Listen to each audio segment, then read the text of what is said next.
A'udzubillahi minasyaitonirrajim. Bismillahirrahmanirrahim. Alhamdulillahirabbil alamin wassalatu wassalamu ala asyrafil anbiya'i wal mursalin wa ala alihi wa sahbihi ajma'in. Allahumma shalli ala sayyidina Muhammad wa ala ali sayyidina Muhammad. Rabbi shrah li sadri wa yassir li amri wahlul 'uqdatam min lisani yafqahu qawli. Alhamdulillah rabbil alamin, kita bersyukur kepada Allah SWT kerana telah dipanjangkan umur untuk kita sama-sama berada dalam bulan Ramadan. Ini bermakna doa dan pengharapan kita di sepanjang bulan Rajab dan juga Syaban telah diterima dan dimakbulkan oleh Allah SWT. Sayugia semestinya lah, sewajibnya lah kita bersyukur dan kita memperhebatkan amalan kita di dalam bulan Ramadan ini untuk kita meraih ganjaran pahala yang telah dijanjikan oleh Allah SWT. Jadi dalam bicara Nur Ramadan ini, saya ingin melihat Ramadan dari kacamata Break the Pattern. Iaitu tajuk buku saya. Ini tajuk buku saya. Jadi dalam buku saya ini, saya menulis mengenai bagaimana Break the Pattern menjadi asas kepada transformational value creation ataupun penciptaan berganda. Jadi pada hari ini saya ingin melihat bagaimana Ramadan ini dari kacamata Break the Pattern. Jadi untuk itu kita kena fahami dulu apa itu Break the Pattern. Jadi pattern ini adalah corak, kebiasaan ataupun amalan yang kita lakukan, dan break ini adalah kita pecahkan ataupun kita ubah ataupun kita hentikan. Macam kita kata dalam iftar, dalam bahasa Inggeris, iftar ni adalah breaking fast. Jadi kita telah berpuasa, jadi sekarang kita makan, jadi makan selepas berpuasa itu dipanggil break fast. Jadi kita telah break fast kita. Jadi dalam Ramadan bersama, sepanjang 11 bulan yang lepas, kita telah mempunyai kebiasaan amalan, iaitu kita makan pagi, tengah hari, petang dan sebagainya. Namun dalam Ramadan kita berhenti daripada makan siang. Jadi itu merupakan breaking the pattern. Jadi pattern kita makan selama 11 bulan, sekarang kita terpaksa berhenti. Jadi bagaimana bila kita berhenti makan, kita berpuasa Ramadan itu dapat mencipta nilai berganda. Jadi itu yang kita akan cuba bahaskan pada hari ini. Jadi untuk melihat kepada memahami konsep Break the Pattern dalam Ramadan ini, kita kena kembali kepada sejarah penciptaan manusia itu sendiri, di mana adanya satu peristiwa dramatik antara Adam AS dengan Iblis. Di mana Allah SWT telah mengarahkan kepada malaikat dan juga kepada Iblis untuk sujud kepada Adam, sebagaimana yang diceritakan dalam banyak tempat di Al-Quran, sebagai contoh di surah Al-Kahfi ayat 50. A'udzubillahi minasyaitonirrajim. Wa idz qulna lil malaikati isjudu li adama fasajadu illa iblis kana minal jinni fafasaqu an amri rabbih. Afatattakhizunahu wa dzurriyyatahu awliya'a min duni wa hum lakum adu bi'sal zalimina badala. Dan ingatlah peristiwa ketika kami berfirman kepada malaikat, sujudlah kamu kepada Adam, lalu mereka sujud melainkan Iblis. Ia adalah berasal dari golongan jin, lalu ia menerhaka kepada Tuhannya, terhadap perintah Tuhannya. Oleh itu patutkah kamu hendak menjadikan Iblis dan keturunannya sebagai sahabat-sahabat karib yang menjadi pemimpin selain daripada aku, sedang mereka itu adalah musuh bagi kamu. Amat buruknya bagi orang-orang yang zalim pengganti yang mereka pilih itu. Jadi peristiwa keengganan Iblis untuk sujud kepada Adam ini menjadi titik tolak perseteruan, permusuhan antara Iblis dengan Bani Adam, segala anak-anak Adam. Jadi kerana Adam lah, Iblis telah terpaksa dikeluarkan daripada syurga dan telah mendapat laknat daripada Allah SWT dan akan menjadi ahli neraka. Jadi Iblis telah bersumpah kepada Allah SWT untuk menyesatkan manusia Dan Allah telah memakbulkan permintaan iblis supaya iblis dapat berusaha untuk menyesatkan manusia sehinggalah hari kiamat.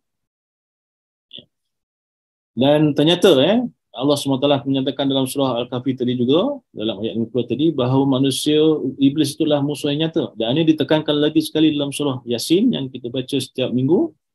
Dalam surah Yasin ayat 60. A'udzubillahi minasyaitonirrajim. Alam ahad ilaikum ya bani Adam alla ta'budus syaitan innahu lakum aduwwun mubin. Bukankah aku telah perintahkan kamu wahai anak-anak Adam supaya kamu jangan menyembah syaitan. Sesungguhnya syaitan itu ialah musuh yang nyata terhadap kamu. Jadi persoalannya, bagaimana iblis dan syaitan ini menyesatkan manusia? Mereka menggunakan mengeksploitasi kelemahan manusia, dan manusia ini mempunyai satu kelemahan yang Allah jadikan untuk manusia, iaitu sifat kelupaan, sifat lupa, sifat nasia. Dan macam saya katakan tadi, iblis dan syaitan ini mengeksploitasi kelemahan manusia ini, dan ternyata lupa ini merupakan adalah satu sifat unik untuk manusia. Kejadian makhluk Allah yang lain tidak ada sifat lupa ni. Malaikat tidak ada sifat lupa. Iblis dengan syaitan pun tak ada sifat lupa. Tumbuhan tak ada sifat lupa. Haiwan tidak ada sifat lupa. Kejadian Allah yang lain pun tidak ada sifat lupa. Cuma hanya manusia yang ada sifat lupa. Dan iblis dan syaitan mengeksploitasi sepenuhnya sifat kelemahan lupa manusia.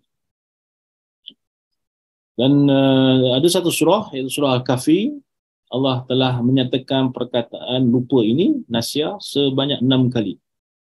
Bila Allah repeat, mengulang-ulang sesuatu perkataan itu untuk menunjukkan bahawa perkataan tersebut adalah satu benda yang penting. Jadi bila kita baca surah Kahfi setiap minggu,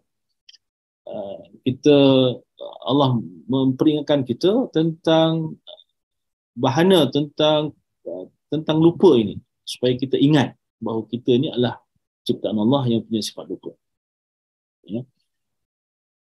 Dan syaitan telah mengeksploitasi semenjak Nabi Adam AS lagi tentang sifat lupa. Ini dinyatakan dalam surah Taha ayat 115. A'udzubillahi minasyaitonirrajim. Walaqad ahidna ila Adama min qablu fanasiya wa lam najid lahu azma. Dan demi sesungguhnya kami telah berpesan kepada Adam pada masa yang lalu, tetapi ia lupa. Adam telah lupa. Dan kami tidak mendapatinya mempunyai keazaman yang teguh. Jadi siapa yang membuatkan Adam AS lupa? Iblis. Laknatullah yang telah menyebabkan Adam lupa. Dan bagaimana bagaimana iblis membuatkan Adam lupa? Ini dinyatakan oleh Allah SWT dalam surah Taha juga, ayat yang ke-120. A'udzubillahi minasyaitonirrajim. Fawaswasa ilahi syaitanu qala ya Adamu hal adulluka ala syajaratil khuld wa mulkil la yabla. Setelah itu maka syaitan membisikkan, iaitu menghasut kepadanya, iaitu kepada Adam, dengan berkata, wahai Adam, maukah aku tunjukkan kepadamu pohon yang menyebabkan hidup selama-lamanya dan kekuasaan yang tidak akan hilangnya.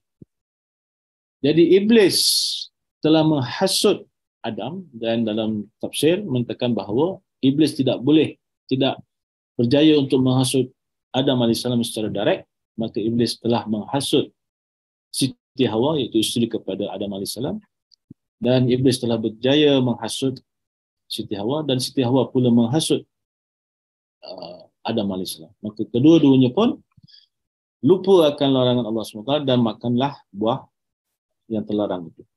Jadi yang mengakibatkan kedua-duanya terpaksa dikeluarkan daripada syurga dan pergi ke alam dunia. Jadi itulah bagaimana iblis, percubaan iblis, dan iblis menggunakan sepenuhnya kelemahan manusia, iaitu kelemahan dari segi sifat lupa, dan sifat lupa itu dicapai melalui hasutan kepada hawa nafsu manusia. Jadi itu kelemahan manusia. Tapi Allah SWT itu amat maha adil.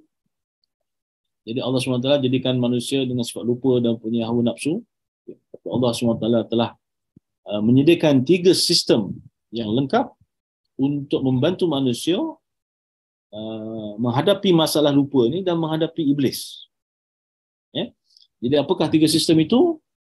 3 sistem itu telah dinyatakan dalam hadis Jibril, di mana satu hari Jibril AS telah menemui Rasulullah dan bertanyakan tentang 3 perkara, iaitu tentang Islam, tentang iman dan tentang ihsan. Jadi 3 sistem ini menjadi landasan, menjadi kaedah, menjadi sistem untuk manusia itu menghadapi kelemahan, kelupaan dan juga menghadapi serangan hasutan iblis yang menjadi musuh nyata kepada manusia. Jadi apakah jadi 3 sistem itu macam saya katakan tadi adalah mengenai Islam, mengenai iman dan mengenai ihsan. Jadi apakah secara ringkas kita tahu semua. Jadi rukun iman ada 6, ialah benda yang gaib yang kita wajib imani, yakini. Dan rukun iman ni adalah seperti visi, seperti visi matlamat yang kita nak capai. Jadi macam visi dulu masa Tun Mahathir, dia buat wawasan 2020. Jadi visi 2020 itu adalah sesuatu yang akan berlaku di masa akan datang. Tun Mahathir mereka visi 2020 tahun 1980-an. Jadi dalam masa 20 tahun, tahun 2020, Malaysia akan menjadi negara maju dengan certain karakter, certain KPI. Dan kita sekarang maklumi bahawa visi 2020 itu tidak tercapai. Jadi rukun iman ni begitulah dia visi. Jadi visi akan datang di mana apakah visi kita? Visi kita adalah syurga dan neraka di hari akhirat nanti. Dan bagaimana kita tahu tentang syurga dan neraka ini? Allah yang memberitahu melalui Jibril kepada para rasul dalam kitab, dalam Al-Quran. Jadi itulah rukun iman. Jadi kita wajib meyakini walaupun benda itu benda gaib. Kerana itu adalah arah tuju kita, visi kita. Jadi bagaimana untuk kita mencapai visi tersebut? Maka Allah SWT turunkan rukun Islam yang merupakan amalan ibadat khusus antara kita dengan Allah SWT. Dan satu lagi ialah ihsan, bagaimana kita berinteraksi antara kita dengan makhluk-makhluk lain, dengan anak-anak kita, dengan ahli keluarga kita, dengan binatang, dengan tumbuhan, dengan bumi dan sebagainya. Itu adalah ihsan. Jadi hari ini kita akan fokus kepada rukun Islam, dan bagaimana rukun Islam itu sebenarnya adalah satu reka bentuk, satu sistem yang akan dapat memecahkan pattern kelupaan manusia. Jadi rukun Islam ada 5. Yang pertama adalah kita bersyahadah. Jadi bersyahadah ni adalah untuk kita satu deklarasi setiap hari yang kita mesti lakukan, dan minimal ialah 5 kali satu hari kita kena bersyahadah melalui solat kita dalam tahiyat akhir. Itu adalah rukun qauli yang perlu telinga kita dengar. Dan kalau kita tidak sebut secara sehingga telinga kita dengar, solat kita tidak sah, sebab itulah rukun qauli yang wajib kita laksanakan. Dan declaration tu kita buat setiap hari, setiap 5 kali. Jadi repetition tu, ulangan-ulangan declaration itu merupakan cara untuk kita menghilangkan atau mengurangkan kelupaan kita bahawa kita ni adalah hamba Allah SWT yang perlu kita, dan mana kita perlu ingat Allah SWT. Itu yang pertama. Yang kedua ialah solat kita. Dan solat kita ni, kita solat 5 kali. Dan kalau kita perhatikan waktu-waktu solat itu sebenarnya adalah waktu yang puncak, di mana kita lupa kepada Allah SWT. Itu pattern manusia, Sebab manusia mempunyai sifat lupa, jadi menjadi satu pattern kepada manusia, menjadi satu corak kepada manusia untuk manusia lupa akan Allah SWT. Jadi waktu zuhur contohnya, kita begitu sibuk dengan bekerja dan tentunya kita akan lupa kepada Allah SWT. Jadi Allah SWT pun ingatkan, hayya 'alas solat. Masuklah waktu zuhur untuk kita berjumpa, mengingat Allah SWT. Dan kita buat declaration yang kita nak orang Islam. Lepas tu masuk asar, kita pun juga sibuk bekerja, sambung kerja daripada pagi tadi. Okay. Jadi kita pun asyik bekerja dan kita lupa akan Allah SWT. Maka Allah SWT pun ingatkan dengan hayya 'alas solah dengan masuknya waktu asar. Kemudian kita penat, kita dah habis bekerja, kita membalik, kita menempuh jam, ada yang 1 jam, ada yang sampai 2 jam. Okay. Balik rumah dah penat dan kita pun menemui ahli keluarga kita dan kita pergi makan. Okay. Kita makan di rumah. Jadi masa tu pun kita sibuk juga. Dan bila kita sibuk, kita lupa akan Allah SWT. Maka Allah pun panggil hayya 'alas solah dengan masuknya waktu maghrib. Jadi bila dah lepas makan, kita pun tersadai di kursi di sofa, mungkin di depan TV dengan anak beranak semua. Jadi kita pun lupa juga kepada Allah SWT sebab kita telah menikmati banyak nikmat tadi. Jadi Allah SWT pun panggil lagi sekali hayya 'alas solah untuk waktu isya. Kemudian kita pun tidur dan memang tidur pun kita memang lupa akan Allah SWT. Maka Allah SWT berkata hayya 'alas solah, as-salatu khairun minan naum, untuk waktu subuh. Jadi kalau kita perhatikan putaran waktu solat itu merupakan masa peak, masa puncak di mana kita berada dalam kealpaan yang tinggi. Maka Allah SWT pun panggil kita untuk kita ingat kepada Allah SWT. Ya. Jadi itulah ya, pattern yang berlaku, yang telah pattern manusia, yang pattern lupa kepada Allah SWT, maka Allah pun break pattern itu dengan panggilan kepada solat. Kemudian lepas solat ialah kita berpuasa, yang kita amalkan sekarang ini dalam bulan Ramadan pun sama. Dalam masa 11 bulan, macam saya katakan tadi, kita telah makan, minum tanpa henti. Sekarang tiba bulan Ramadan, kita kena break that pattern of eating. Break the pattern of eating. Okay. Dan mengapa tujuannya? Of course, sebagaimana dinyatakan oleh Allah SWT dalam surah Al-Baqarah, tujuan kita puasa untuk kita bertakwa, supaya kita bertakwa. Jadi takwa ni dalam bahasa yang mudah, dalam bahasa Melayu diterjemahkan sebagai takut. Sememangnya kita perlu dan kita wajib takut kepada Allah SWT. Itu sebab kita tidak makan, walaupun kita dalam bilik seorang diri saja, walaupun manusia yang tidak nampak, tapi Allah SWT nampak kita. Jadi kita tidak makan, tidak minum sebab kita takut dengan Allah SWT. Di samping takwa, puasa juga memberikan kesihatan kepada tubuh badan kita supaya badan kita sihat. Jadi break the pattern dalam makanan itu yang berlaku dalam bulan Ramadan, memberikan kita cara untuk kita ingat akan fungsi kita sebagai manusia, supaya kita juga merasai akan keperitan orang-orang lain yang tidak mempunyai makanan, yang berlapar, yang berdahaga sebab mereka tidak mempunyai sumber untuk makan. Jadi kita akan ingat tentang manusia-manusia lain yang perlukan bantuan kita. Jadi itulah semangat Ramadan. Jadi dengan adanya kewajipan untuk berpuasa itu, kita telah memecahkan pattern atau mencorak kehidupan kita yang makan tanpa henti sebelum masa sebulan. Dan para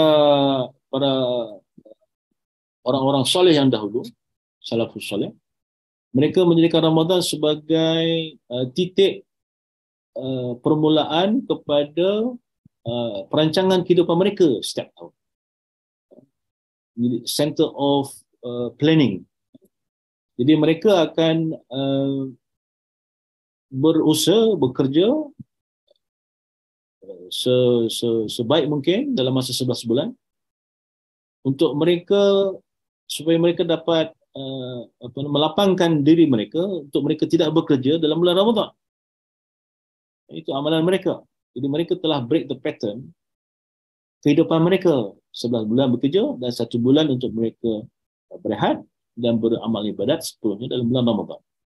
Jadi para orang-orang salih ini menjadikan Ramadan sebagai center of their planning untuk tahun kehidupan mereka. Dan dan kita sedia maklumi bahawa mereka pun bersedia untuk menghadapi Ramadan 6 bulan sebelum Ramadan, dan selepas Ramadan mereka bermuhasabah tentang apa yang telah melakukan dalam bulan Ramadan supaya mereka boleh beribadat, beramal ibadat lebih baik dalam Ramadan yang akan datang. Jadi itulah break the pattern dalam bulan puasa. Kemudian lepas itu ialah amalan zakat kita.